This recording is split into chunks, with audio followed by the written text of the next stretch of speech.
Quero conversar com os irmãos sobre a festa do amor, celebração da comunhão. A festa do amor, celebração da comunhão. Fizemos a leitura de dois textos e no seminário a gente tinha um cuidado de sempre escolher apenas um texto, não ficar usando muitos textos para uma mensagem. Mas eu o fiz pelo fato de que eu creio que existe uma relação muito grande entre esses dois textos. Eu li o texto de Marcos, depois eu li o texto de Coríntios. Primeira Epístola aos Coríntios, um texto muito conhecido, que quase em todas as ceias ou celebrações de ceia nós lemos esse texto. Mas eu o fiz pela seguinte razão. A tradição diz que Marcos foi escrito, ou o Evangelho de Marcos, que foi o primeiro evangelho, foi escrito entre 50 e o ano, ou melhor, entre o ano 60 e 70, mais ou menos.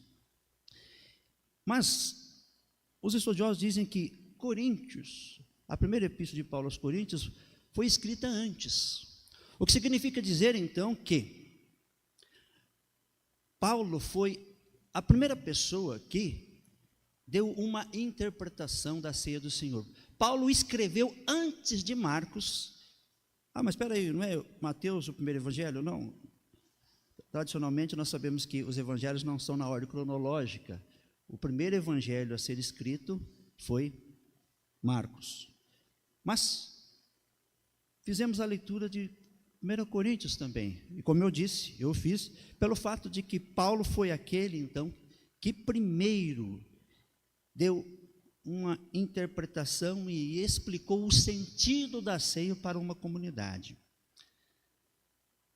Para uma comunidade que estava dividida, para uma comunidade que estava enfrentando sérios problemas relacionais e, consequentemente, espirituais.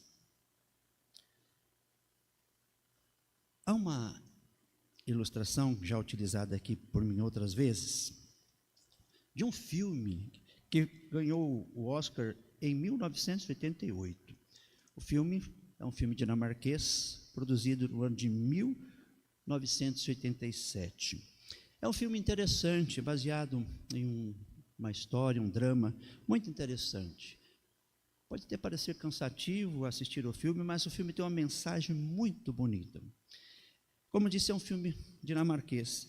E, resumindo, é a história de uma mulher que tem que fugir da França e vai para uma cidade da Dinamarca, e então ela é recomendada, ela tem que fugir ali da França, por razões múltiplas ali, e devido a um problema até político da época, e ela vai ser abrigada, através de uma carta, de uma recomendação, por duas irmãs solteiras, que tinham perdido o pai, que era pastor numa pequena cidade da Dinamarca.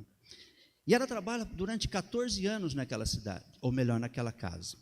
E aquelas duas mulheres que a receberam, disseram que, a princípio, quando ela ali se instalou, eles disseram: nós não temos como pagar você. Ela falou: não, eu trabalho pela comida, pelo pouso. E assim fez, e assim foi feito.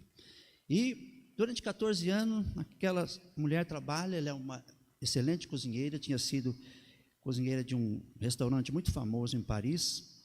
E então, ela, depois de 14 anos, houve as duas irmãs falarem que queriam celebrar os 100 anos do pai que já havia falecido, mas elas queriam celebrar, mas elas não tinham como.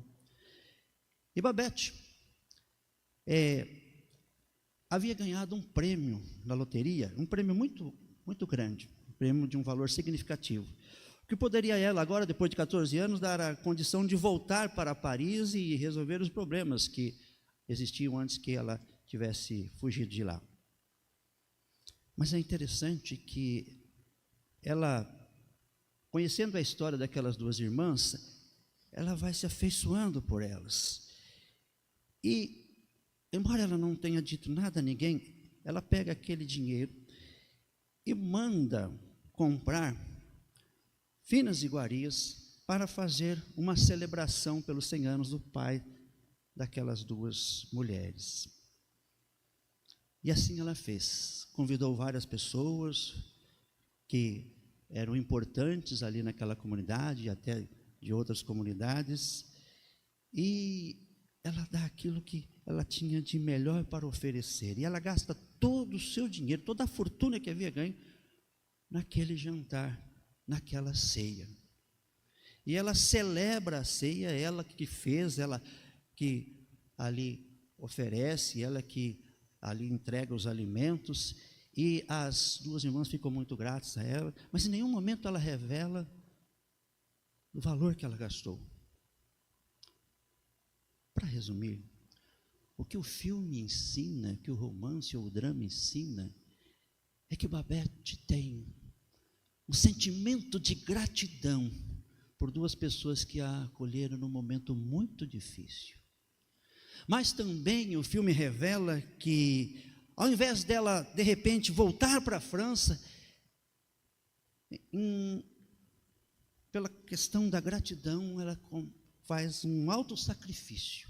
Ela não gasta com ela, mas ela gasta com aquelas duas mulheres que a receberam e aquela comunidade pertencente àquelas duas mulheres. O filme fala sobre gratidão e fala sobre autossacrifício. A festa de Babette foi uma festa para ela, embora tenha sido para as duas irmãs e para todas as pessoas ali, para Babette foi porque era uma demonstração de gratidão, ao mesmo tempo que exigia um autossacrifício. No texto que lemos em Coríntios, nós encontramos Paulo explicando aquilo que nós encontramos em Marcos, que eram recomendações de Jesus sobre a ceia, e Jesus deu um significado muito importante.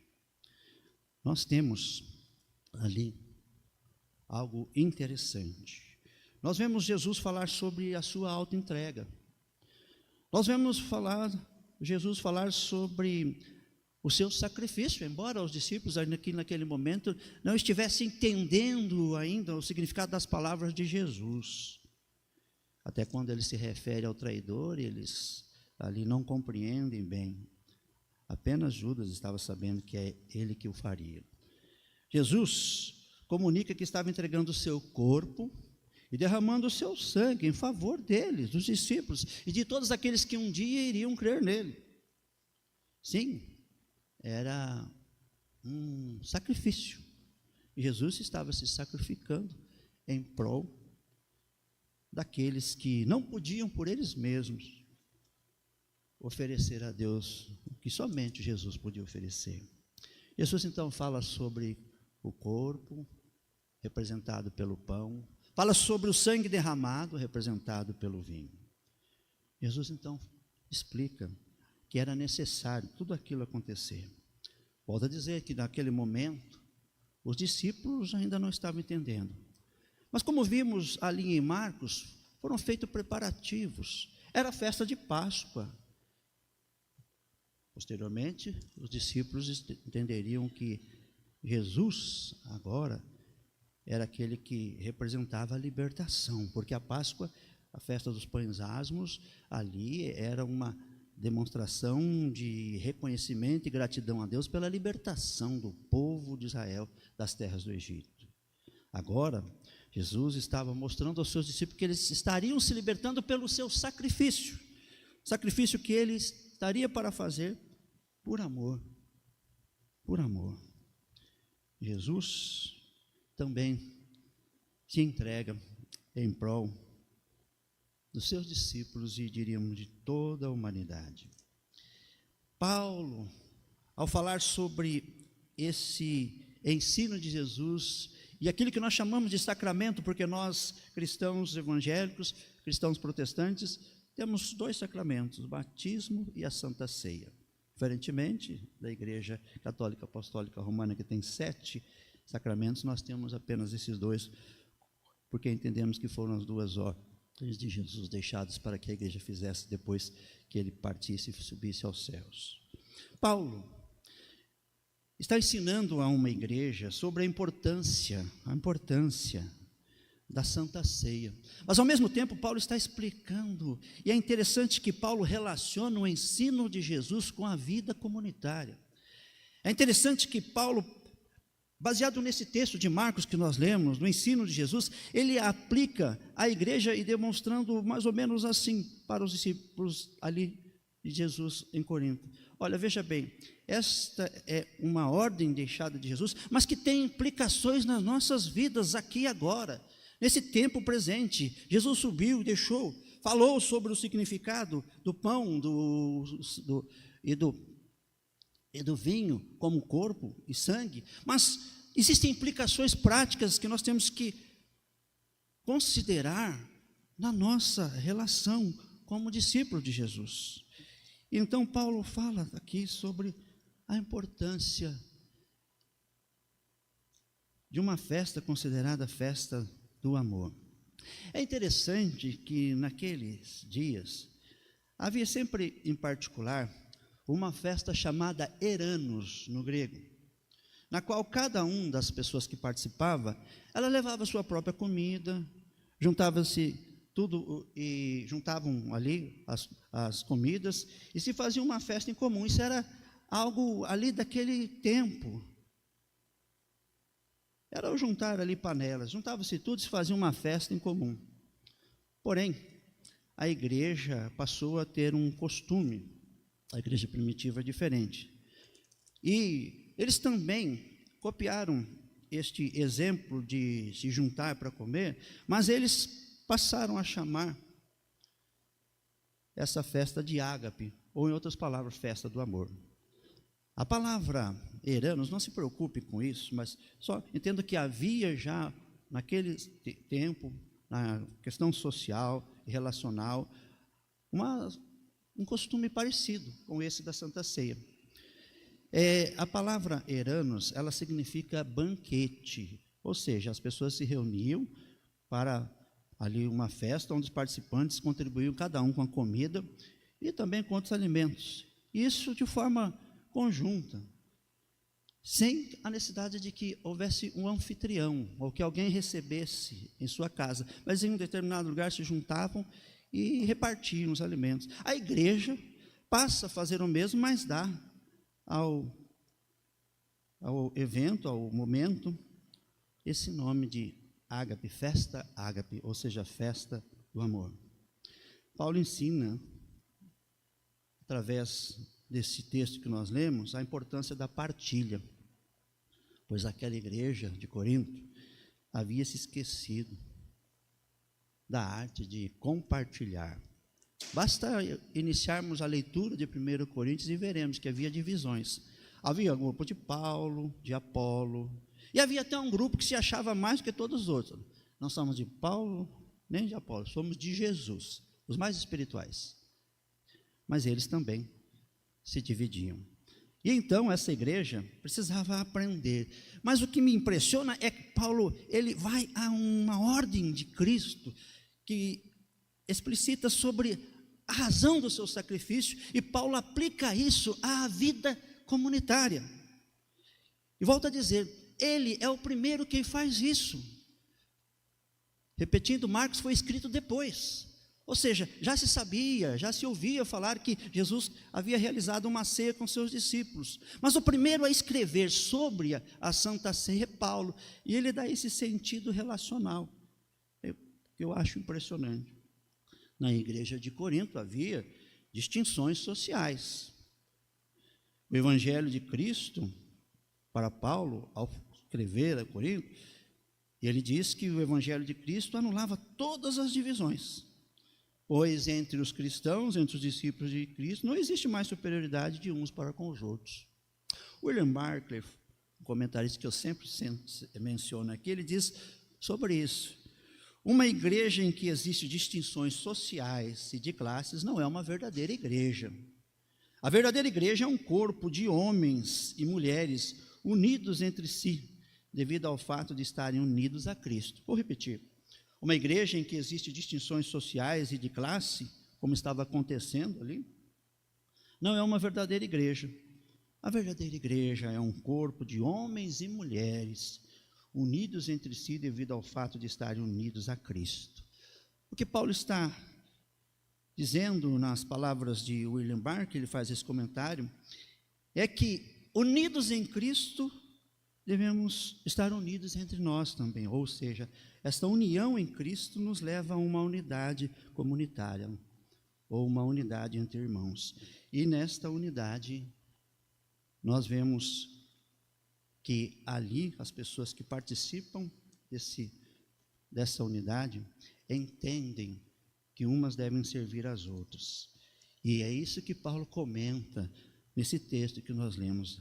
Como nós vimos no texto, alguns que tinham mais condições chegavam primeiro e se alimentavam, e depois a igreja, que naqueles dias tinha uma distinção social, haviam pessoas pobres, sem condições até de comer, e talvez a melhor refeição da semana seria aquela entre irmãos, porque ali os que tinham mais poderiam levar para partilhar, para compartilhar os seus alimentos com as demais pessoas.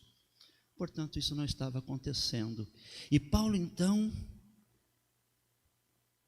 mostra para eles que eles estavam entendendo de uma forma muito errada a Santa Ceia.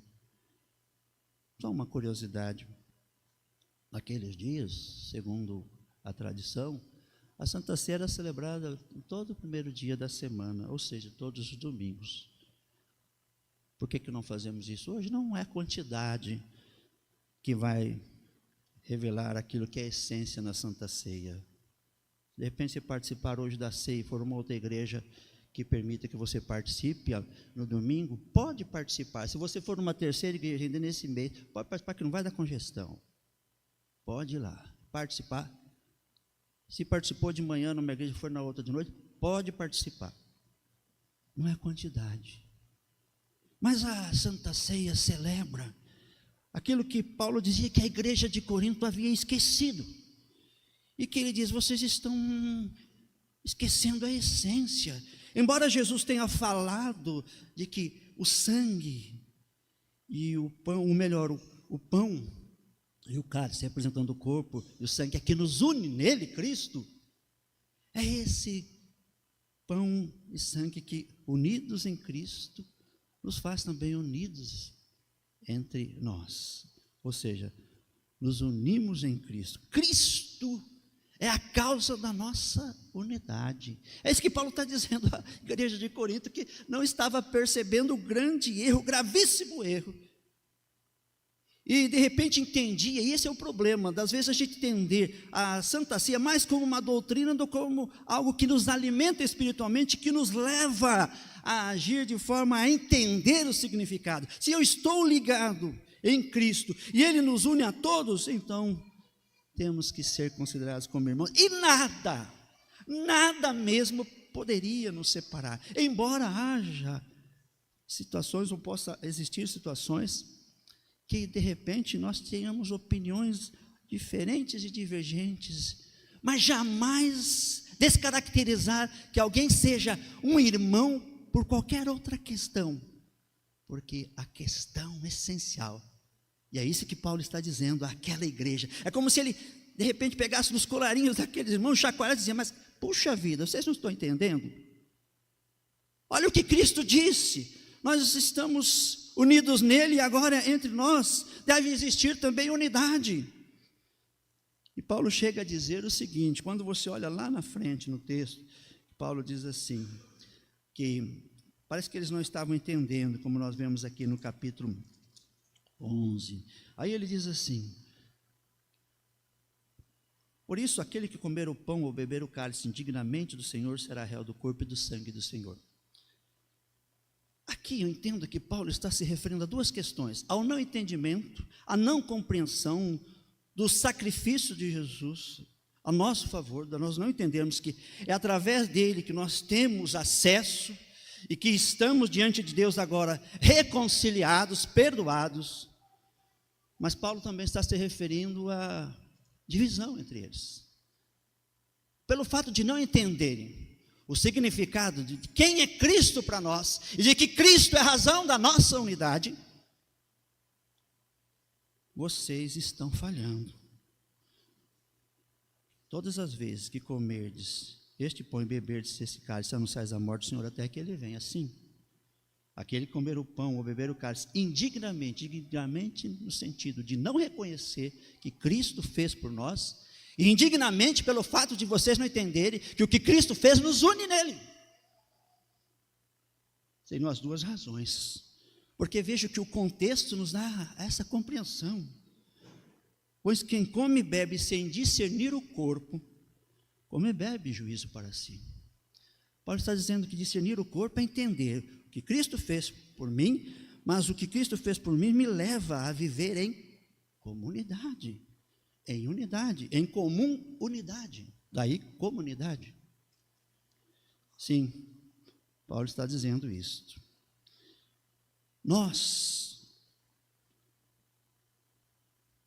Falei sobre Jesus, sobre Paulo, e agora sobre nós. Sobre nós é esse entendimento que temos que ter, da mesma forma que Paulo orienta a igreja de Corinto, que temos que ter essa compreensão. Não temos aqui apenas o cumprimento, uma doutrina, um sacramento, e mas é preciso que entendamos que estamos unidos em Cristo e unidos como igreja, como comunidade. A ceia nos faz refletir sobre esses dois aspectos. E a nossa espiritualidade cristã, evangélica, deve ter essa compreensão. Cristo está presente entre nós, nos dando forças. Estou convosco todos os dias, até o fim dos tempos. E essa é uma forma dele estar dizendo isso para nós: eu estou com vocês. Mas ao mesmo tempo, olha, vocês estão celebrando a festa do amor. Vocês estão celebrando também a comunhão comigo, mas a comunhão entre vocês. E é interessante, como nós vimos, que naqueles dias, numa refeição comum, as pessoas convidavam as pessoas que eram mais amigas, mais íntimas. Havia afeto nas reuniões. E a igreja então pega aquela festa lá, como nós vimos aqui, o Eranos, mas agora é festa do amor de Deus por nós, mas do amor entre nós também. Sobre nós é importante considerarmos o seguinte: uma igreja não é verdadeira se esqueceu a arte de compartilhar, a arte de dividir. Quando pessoas desejam manter as coisas só para si mesmas ou para o próprio círculo, nem sequer estão começando a ser cristãos. O verdadeiro cristão não pode suportar ter muito, enquanto outros têm pouco. Encontra seu maior privilégio não em guardar zelosamente suas prerrogativas, mas em renunciar a elas. Babete. Gratidão, Babete. Sacrifício. Gratidão por quem a recebeu e acolheu num momento muito difícil. E ver a alegria no rosto de pessoas a quem ela aprendeu a amar. Por isso ela se sacrifica por elas. É interessante, irmãos, para encerrarmos, algo que eu encontrei, que fala sobre a palavra utilizada para a ceia do Senhor nesse texto. A palavra que se utiliza para descrever o sacramento é uma palavra interessante. Nós chamamos aqui de ceia do Senhor. Geralmente para nós a ceia é o jantar, que no caso aqui era ceia, era um jantar. Para nós geralmente a refeição principal do dia seja o almoço e não a ceia. Em grego, não se preocupe em guardar o termo, mas só para que a gente tenha uma compreensão, é deipinon. Deipinon, ela tem um significado interessante, essa expressão utilizada para a ceia do Senhor. Para os gregos, o café da manhã era uma refeição em que tudo que se consumia era um pequeno pedaço de pão molhado no vinho. O almoço se comia em qualquer parte, até na rua ou em uma praça. O deipinon, a ceia, era a principal refeição do dia, em que as pessoas se sentavam sem pressa,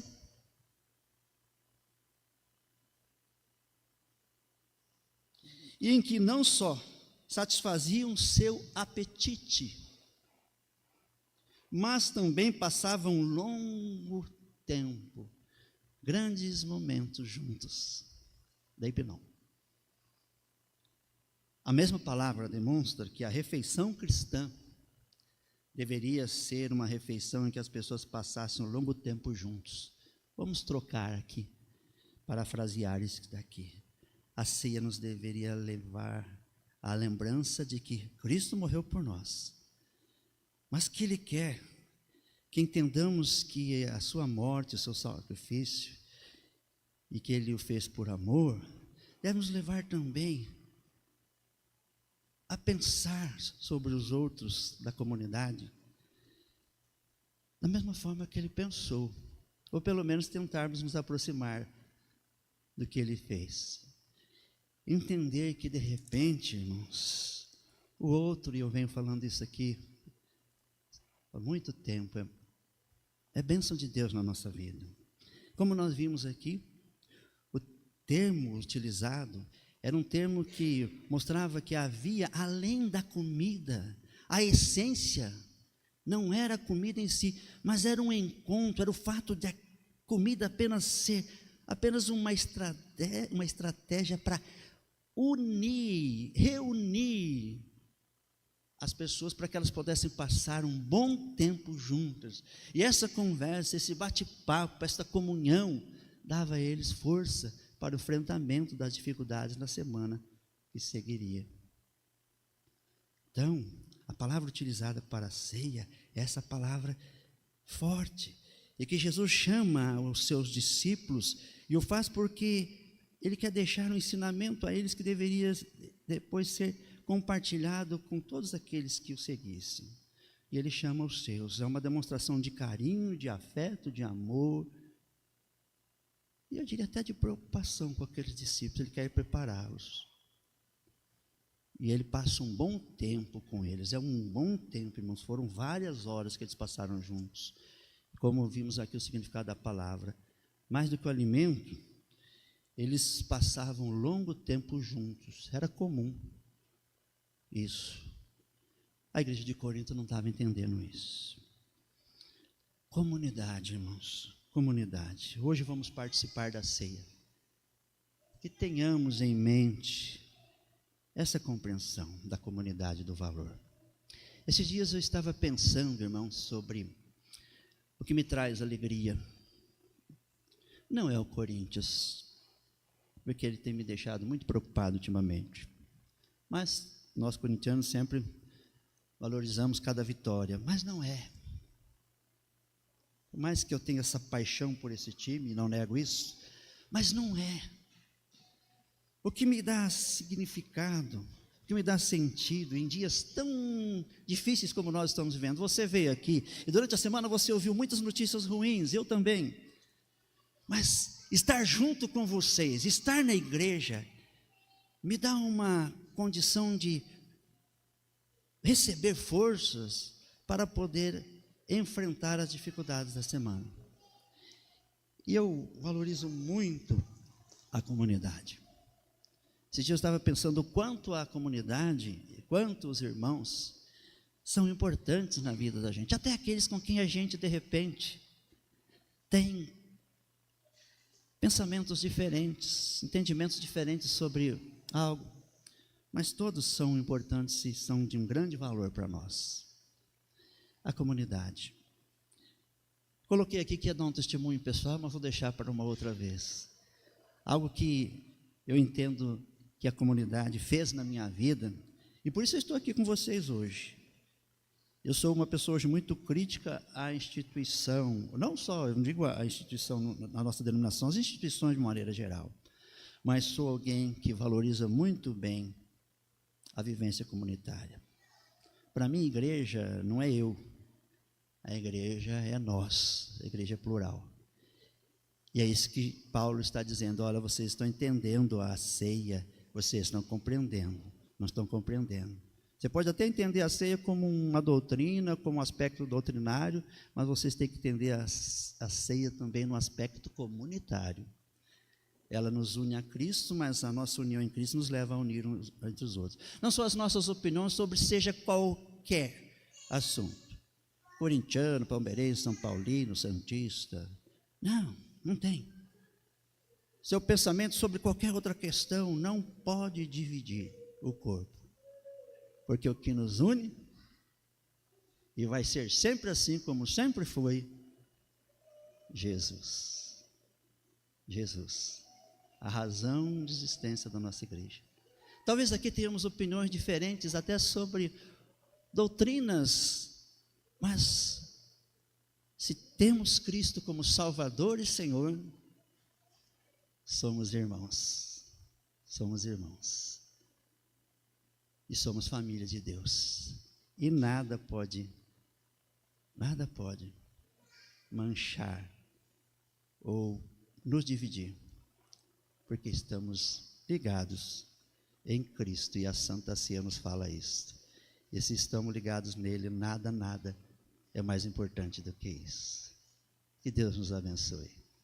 Que Deus esteja falando com você sobre essas questões que estamos aqui colocando. Entendimento da ceia como algo que nos faz refletir sobre o grande amor de Deus, mas que nos faz perceber que somos comunidade. E que você não está sozinho.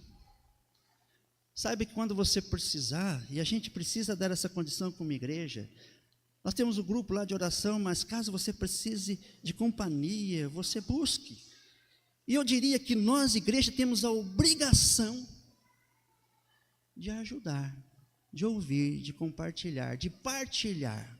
Não só a comida, mas o tempo que muitas vezes nós temos tanta pressa nos nossos dias, como vimos, aquela refeição lá, ou ceia foi chamada por um termo, foi usado um termo, onde as pessoas não tinham pressa, porque elas queriam estar juntas, e então elas davam atenção umas às outras. Por isso, valorize esse tempo que você passa aqui na igreja, valorize aquele tempo que a gente fica mais um pouquinho ali tomando café, e o café é só uma estratégia para a gente segurar um pouco mais de bater papo. Aí vem um monte de coisa, vem futebol, vem outras coisas, né? Mas aquilo também é espiritual. Deus te abençoe e que você se sinta pertencente a uma comunidade essa semana. Talvez você vai passar algumas dificuldades, mas sabe que tem gente que, se você colocar lá no grupo, ou até procurar alguém, que vai te dar atenção, que dá valor a você, e que te considera como irmão, porque você pertence à família do Senhor.